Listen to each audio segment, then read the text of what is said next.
Good day guys, and for today's video sa Showcase Mas 115 ay nagkaroon ng problema sa kanyang electrical system. Bagong bili ang kanyang motor, kaya lang sikanan lang ito guys.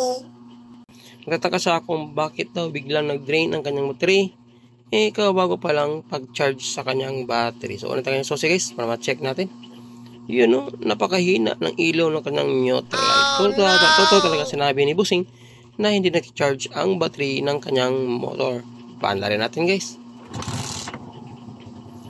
So kung obserbaran nyo, umaandar ang kanyang motor pero hindi lumalakas ang ilaw ng kanyang motor light. So indication na yan guys na ang ating charging system ng ating motor ay hindi nag-workout. Possible nasa regulator, stator o wire ang problema ng kanyang motor. So para magkaalaman kung hindi ba talaga nagtatrabaho ang kanyang charging, kailangan natin i-check ang fuse. So paano ba i-check ang fuse guys? Ang fuse ay nakalocate sa tabi ng kanyang battery. So kapag ang fuse nito guys, kapag binunot natin tapos biglang tumirik ang kanyang motor, yun ang patandaan guys na walang charging na nangyari sa kanyang battery. So try natin bunutin. Okay. Kung titirik ba ang kanyang motor.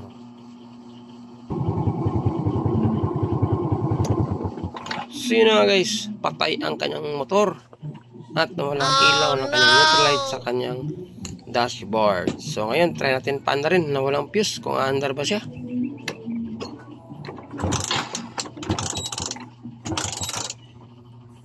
So yun nga guys, klaro-klaro na wala talagang charging na nangyari sa kanyang motor. Kasi kapag walang battery ang motor, kung condition ang ating charging, at shout out muna kay Bossing. So good kung condition ang kanyang charging at stator, aandar ang ating motor guys kahit walang battery. So ngayon balik natin uli ang kanyang fuse.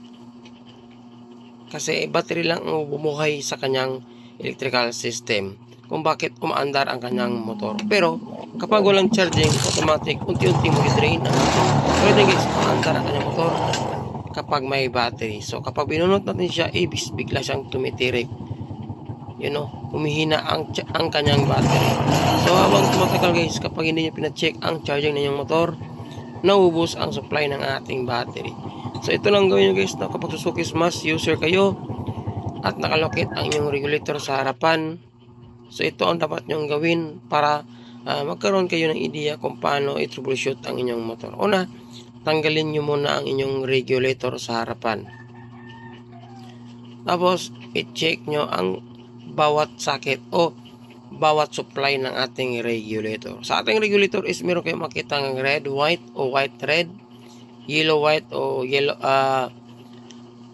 white, yellow, tapos red, black, white or white, black. So ngayon guys, ang i-check nyo muna ang priority is yung red, white. Yan po ay ang charging ng ating motor. So kung paano ba ito i-check, kung meron kayong bulb tester is ilagay nyo lang ang ground sa ating bali ground. So tapos yung red, white na wire ng ating socket is hanapin nyo guys. Tapos doon mo i-plug ang inyong bulb tester. Kahit walang battery ng ating motor, malalaman natin kung meron siyang charging kapag kinikickstart natin ang ating motor sa kulay red, white na wire at biglang iilaw yan ng malakas, nangalugan na goods ang ating charging system. Tulad lang ginawa natin sa video guys. So pakickstart natin kay Bossing. So yun nga, umiilaw ng malakas ang ating bulb, nangalugan na goods ang ating stator. Yun po ang palatandaan. So try po natin i-check guys itong white, yellow o yellow, white. So kung umiilaw din ba, tulad na ginawa natin sa red, white. So kinikickstart natin guys kahit naka-off ang ating ignition, umiilaw yan. Rekta yan kasi yan guys So yun, umiilaw din ang ating yellow, white na wire, ang lugan na goods ang ating stator. At possible dalawa lang ating suspita dyan guys. It's either ang ating regulator sira or may problema sa ating wire. So ilagay mo natin ang kanyang regulator kasi ito po ay original ang kanyang regulator. Kasi nga guys, itong motor ni Bossing ay sikanan na nabili niya. So ito yung unang sakit na naramdaman ni Bossing sa kanyang motor na nabili. So dito naman kung paano natin i-check na mayroong supply ang ating red na wire mismo sa kanyang regulator o wala, ay kailangan idiin mo natin ang bulb tester sa kulay pula na wire na yan sa kanyang regulator sa likurang bahagi. So kapag umiilaw yan, ibig sabihin goods ang ating regulator, pero kapag wala, regulator ang sira. So yan guys, hindi siya umiilaw. Try pa natin uli kasi nagkaroon na ng molds o corrosion sa likod ng kanyang socket. Maaaring nasisira ng unti-unti ang kanyang mga terminal. So yung importante, huwag natin madaliin at hanapan natin ng paraan. So ngayon guys, lipat natin ang ground. Medyo nagka-problema ang aking valve tester. So dito balik natin yung slit valve natin. Idiin pa natin guys. Kailangan natin siguruhin na regulator ang problema. Try natin ulit i-review yung kulay red, white na wire guys. Yun, umilaw talaga siya, no? So ibig sabihin good sa ating stator. Dito naman ulitin natin sa ating kulay red wire. So dapat umiilaw din to guys. Kapag umilaw, automatic goods ang ating regulator at nasa wire lang ang problema. Ganun po ang paraan kung paano i-check. So kung wala talaga, hindi talaga umiilaw, try natin manghiram ng regulator sa ating kakilala na Smash. Kung umiilaw ng ating valve tester gamit ang ating bagong regulator, yon, umiilaw ang ating kulay red wire na wire guys, nangulugan na goods ang ating regulator. Kasi meron siyang output, no? Kini-kickstart natin yan. Kahit naka-off ang ating ignition switch, automatic umiilaw ang ating red wire na wire. So yan, try na natin i-check ang dashboard. Dapat ang dashboard umiilaw din yan guys. Kapag kini-kickstart natin, walang connection yan. Yun, hindi umiilaw ang ating dashboard, pero umiilaw ang ating valve tester sa ating socket ng ating regulator. Ibig sabihin guys, walang connection ang ating wire ng ating ignition switch at ating regulator. Kaya walang charging nangyayari sa ating motor. Nangalogan, may putol na wire sa ating electrical harness kung bakit walang connection ang dalawang yan. Ay, syempre, para hindi kayo mahirapan na pagdugtungin ang dalawang yan, tuturuan ko kayo guys na pinakamadaling paraan. Ganito lang, kuha lang kayo ng wire, no? Kuha lang kayo ng wire. Irerekta natin yung kulay red wire sa socket ng ating regulator doon sa ignition switch mismo. Kasi wala silang connection eh.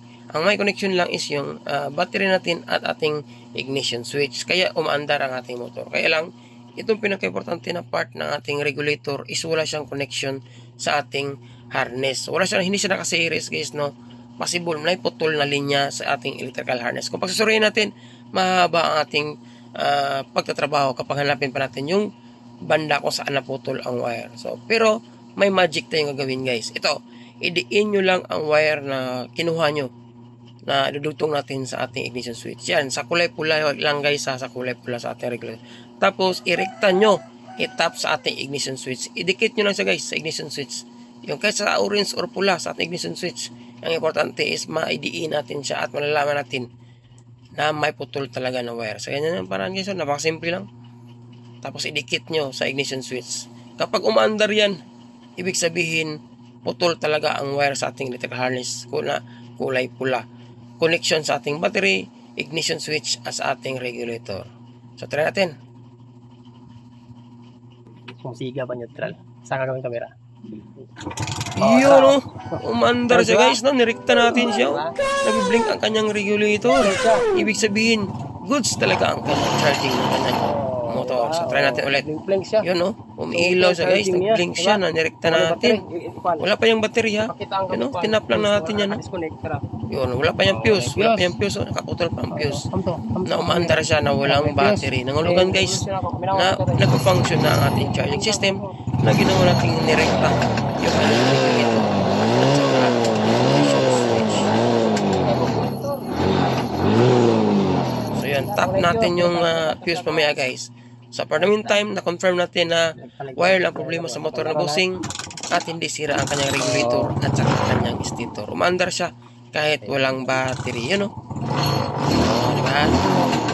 Blink ang ating neutral light. Yan po ang palatandaan na goods ang charging ng ating regulator. Kapag humihina ang neutral, kapag nire-rev natin, nire-revolution, at lumalakas siya kapag binitawan natin ang accelerator. Yan po ang ginawa natin guys, no? Napakasimple lang. Ang gawin natin para hindi natin mahirapan pang pagdugtungin ang wire na yan ay babalatan lang natin yung wire ng ating regulator, yung kulay pula. Yan guys, balatan lang natin yan. Ganun lang ating paraan, pinakamadaling paraan para hindi na kayo mahirapan. Ito ay malaking tulong sa nagplanong mag-DIY at tulad ng pumunta sa mga shop. Kapag malayo kayo sa mga shop, malayo kayo sa mga paayusan ng mga motor nyo, o malayo kayo sa bayan at hirap kayo makahanap ng mekaniko.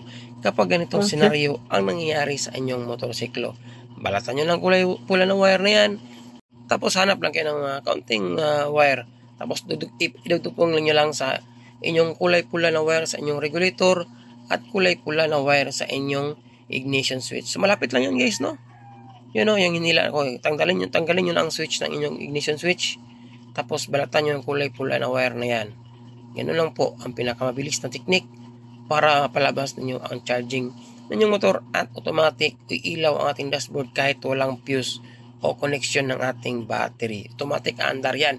Yan po ang palatandaan na nag-workout ang ating charging system ng ating motor na kahit walang battery ay aandar ito, no. So itong motor rebusing, no, sikanhan lang niya nabili noong nakarang araw.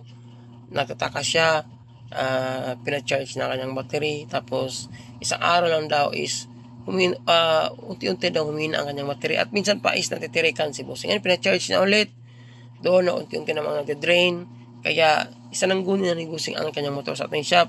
Takot kasi siya bumiyahe ng malayo, baka naman matitirikan na naman siya uli. So ano pag-alaman natin guys na sira ang wire na harness ng kanyang electrical system. So ito lang ang nangyayari guys, no.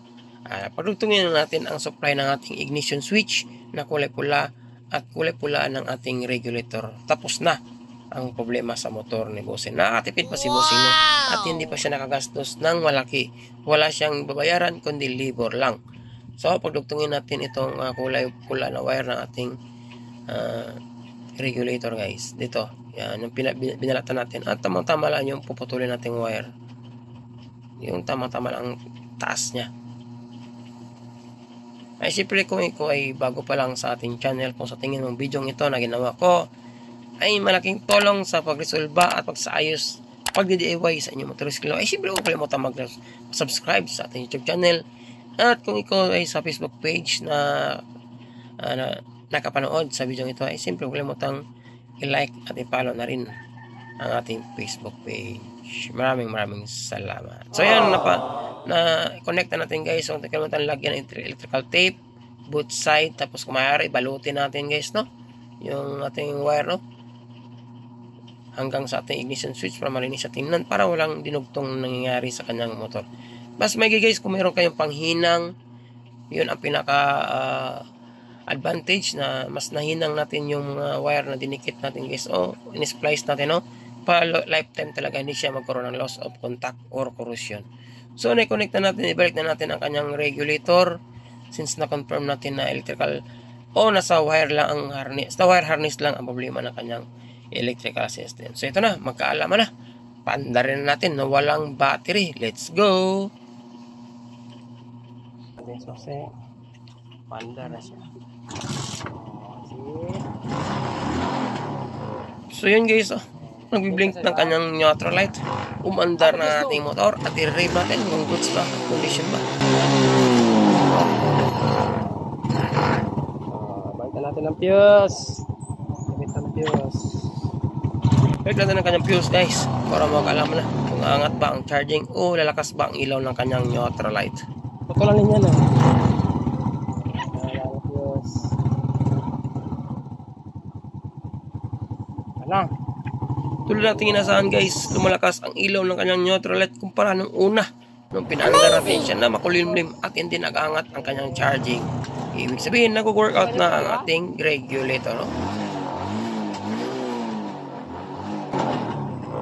Lakas na ang neutral.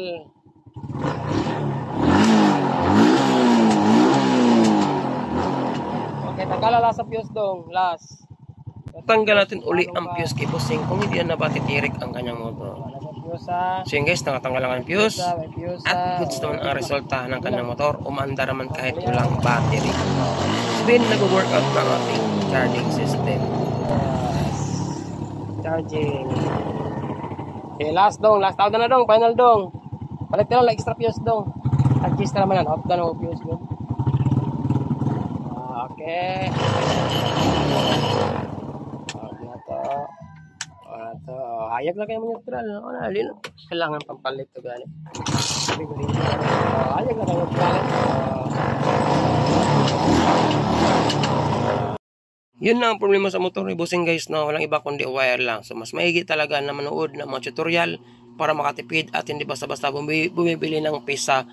At syempre, wala tayong kalimutan i-shoutout si bossing. Salamat ba sa tiwala.